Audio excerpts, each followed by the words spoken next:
Okay guys, so I'm going to put together a few little videos for you guys while you're all off so that you can grasp the basics of operating the Congo.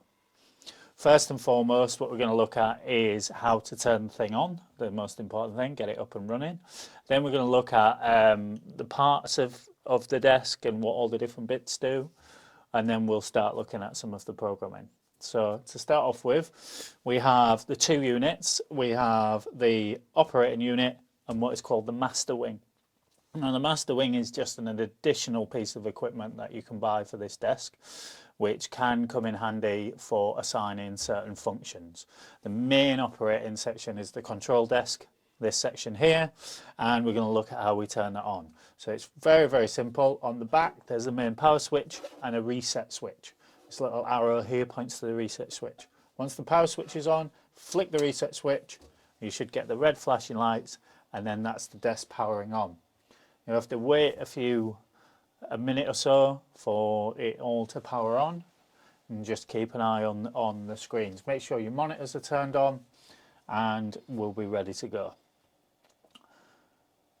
So first and foremost, it'll boot up and then it'll seem that it's turned itself off again, but it's not. It's still part of the startup sequence. So here we are. The other thing to remember is this system runs through Windows, so it's often good practice to save lots, because during the programming it's very processor heavy and sometimes it can shut down. So make sure you get in a good routine of saving lots. So once we're up with the system that the desk uses called Cobalt, and once that's up we're going to get our little startup window, and there's various things on there. There's start offline, so if you wanted to load it up without affecting anything directly outside in the theatre, you can use the offline editor. We have system settings, which allows us to go into the internal systems of the program. Often you won't really need to go into that, only really if you've got monitor issues, but generally that's fine, and you can go in there to delete old save shows and things like that. We've got the power off and we have the start server. On this desk we have a button that's called modify that is used a lot. It's basically the enter button, it's the selection button. So we can move around these options with the arrows or with the mouse, and then we can click on it with either modify or the mouse click, and then we're ready to go. When it first loads up, you're going to get these options on the screen here to either recover or resume a file, and that'll load up whatever was last loaded into the desk, or start a new patch. We're going to start from the beginning, so we're going to start a new patch. It's when we're going to select the one-to-one patch. What the one-to-one patch means is channel 1 will operate dimmer 1. So anything plugged into socket number 1 will be operated by channel number 1, and then it goes up that in numerical order. So 2 will operate 2, 3 will operate 3, etc, etc. If you choose no patch, then none of the channels will match with the dimmers, and you'll have to go into the desk itself and assign that. So it's often more useful to start with just a one-to-one patch. So we can click on that, and then it's going to come up with our startup data. In here, the only thing you're really going to be too bothered about initially is the initial default time. So it will start with a 5-second in and out fade as default.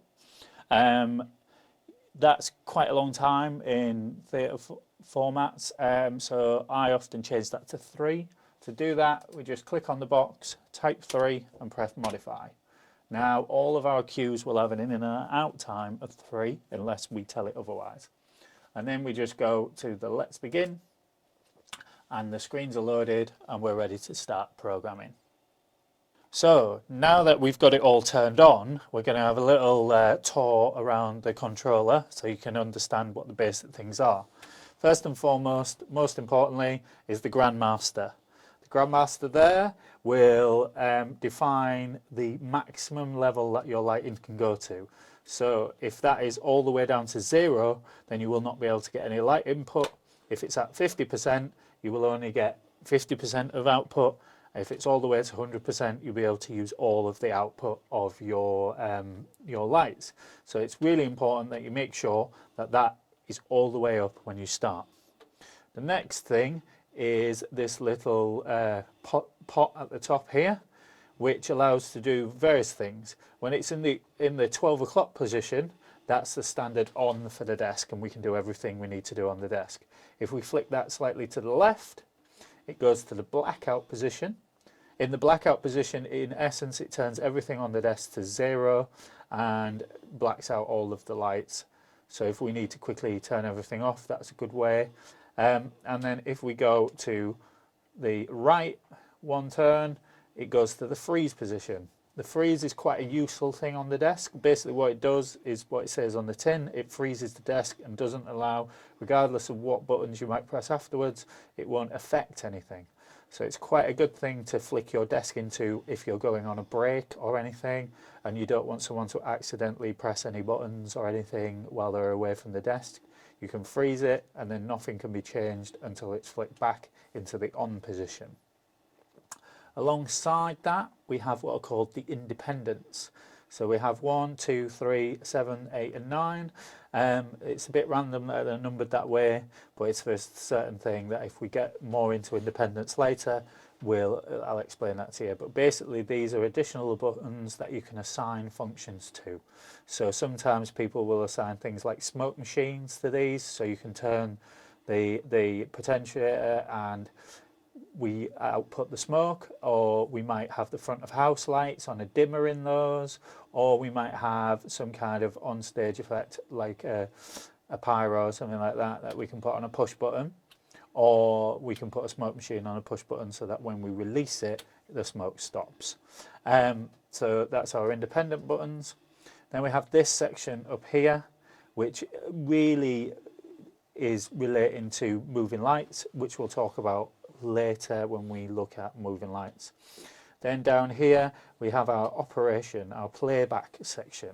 So this is where we run all of our cues from, and when we've looked at recording cues, we'll look at that in more detail. But basically this big button here is the most important one. This is our go button. This is what fires our cues, and the others allow us to navigate around those cues a little bit.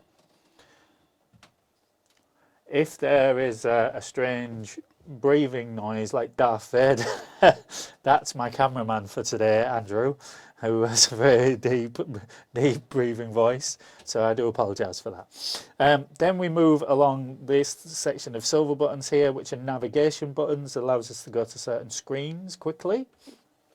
Then we have our scroller wheel here, which allows us to increase and decrease values. We have our operation, our delete, escape, insert and modify and arrow buttons here, which allow us to navigate around the screen and make selections.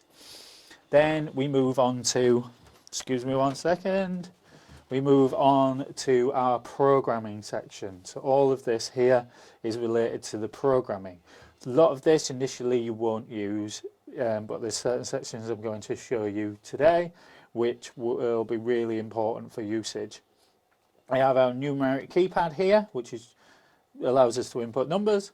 We have our screen selection buttons here, which allow us to take us to different screens. And we have our channel input section and our percentage input section here. Then up here we have our record button and our update button. So these are for when we're recording cues. Then up here we have these little scroller wheels and this screen here. So in essence, if we don't have the master wing, which I showed you earlier, this section here can be transported to do all the things that the master wing does. But it's often mainly used for operation of things like LEDs and moving lights and groups of cues and groups of lights. So that's a basic look around the different parts of the controller. We're now going to have a little look at the program screen, and I'll show you a couple of little things on there. So now we're going to look at some of the screen information. So there, as you program and use this desk, there were lots of other screens that come up, but there are some basic screens that generally will always stay up. The first one is the live screen here. So the thing you need to know about on the Congo is if anything turns gold, that's the thing you have selected. So now I clicked on the live screen there, now it was selected there. If I click on the browser screen, now that's selected. I can also hit the live button. I showed you the buttons earlier, those silver ones. There's one that's got live on it. If I press on that, that will select that screen as well. The live screen is where all of our channel information sits, and it's where we bring up the lights and we can operate our lights from. Below that we have what's called the device control dock. This is in essence another version of the little screen with the scroller wheels underneath it, so it allows you to use that with a mouse rather than using the scroller wheels.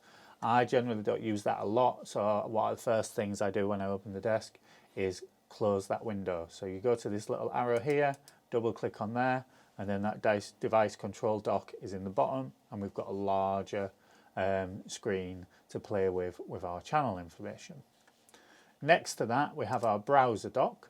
So our browser dock will have all of our file information and all the other screens that we might use. So, and it's also where we find and save and load our files. So it's quite important. But going back to the live screen, in here we're going to have various numbers from possibly 1 to about 2,000 on there. Each of these numbers corresponds to a dimmer. Remember we mentioned the one-to-one patching, so this is where that comes into effect. So channel 1, which I've selected up here, it's turned gold, will be attached to dimmer 1. Now when I increase the value on there, that will turn that light on, or when I decrease the value on there, that will turn that light on. But we'll look at channel selection and operation of channels in a moment. I'm just showing you around the screens at the moment. So what we're going to do now is move over to the second screen, and on this screen again we've got a direct select dock, which again is a similar thing to what can be done on the master wing, but allows us to assign various operations in there to use moving lights, group lights together, have certain colours and settings and things in there. We don't really need that initially, so we can close that one as well. So double click on it and it closes. So now what we've got is our main playback screen. Now this is where all of our cues will sit. In the Congo, it doesn't refer to them as cues, it refers to them as steps and presets. Now that's the thing to get in your head. If you've used Lighting Desk before, it often refers to cues more than it does presets, but the Congo refers to presets. So the steps quite easily are the sequential steps that you have recorded. So that will be a predefined number that just goes in numerical order from 1 to however many cues you programmed. The presets are what we actually record, and we can assign them to any step we want them to be in. So the presets in essence are our cues, but the Congo calls it preset rather than cue. Next to that we have text information, so we can insert various text information if we wish to the cues to remind us what that cue is. And then we have WFA, which stands for wait, follow and alarm. So this is, we can assign certain cues to trigger themselves after a set amount of time. So a wait, if we assign a wait to that cue, it will wait a set period of time after the cue's finished, and then it will fire the next cue. If it's a follow, it will start that countdown as soon as you've hit the go button and then start the next cue. And the alarm allows us to assign a set amount of time for the desk to give us a warning. So the desk will, in this sequence section up here, will start flashing at whatever time we've done the alarm. So if you have a particularly long period of time in a show and you want to kind of wake yourself up before a cue, you can set yourself a little alarm in there so it flashes to give you a little warning that it's almost time for you to fire the next cue. Next along there we have our time information. So we have our out, delay and in. Now the big thing to remember about lighting cues is the way that they look at time. So a lighting cue turning on is referred to as an in. A lighting cue going off is referred to as an out. And a delay is, as it says in this up there, it will hold for a certain period of time. So your first cue you record, you really don't need to worry too much about the in and out times. But every cue after that, you've then got to consider how fast the new cue is coming in and how fast the current cue is going out. And how they pass in front of each other is why it's known as a crossfade, because they will cross. So as we set at the beginning of this, we set our default time as 3. So our in and out will always be 3 unless we tell it to be something else. Then following that is a whole host of other information which is related to special effects, linking of cues, moving lights, how many fixtures are in the queue and all of that, which I won't go into too much detail about now. Then we have our A and B information here. So all of our cues will be listed along this channel here. The current live queue will be in this gold column here, this gold row here. And the queue that is going to fire after it will be in the silver column underneath it. And then we have our fade information here. So we have a visualized reference as to how this queue is going to work into the next one. So we see we've got 0 seconds there and 3 seconds there, because that was our default. And A will go to 0, will turn off in 3 seconds, and B will come up in 3 seconds. So if those times are different, this visualizer will be different. So there are a lot of other screens that will come up as we show you how to do various different things. But they are your basic screens that you'll have when you're programming playback, live, and the browser. So we're now going to move on to some of the basic operations of the desk.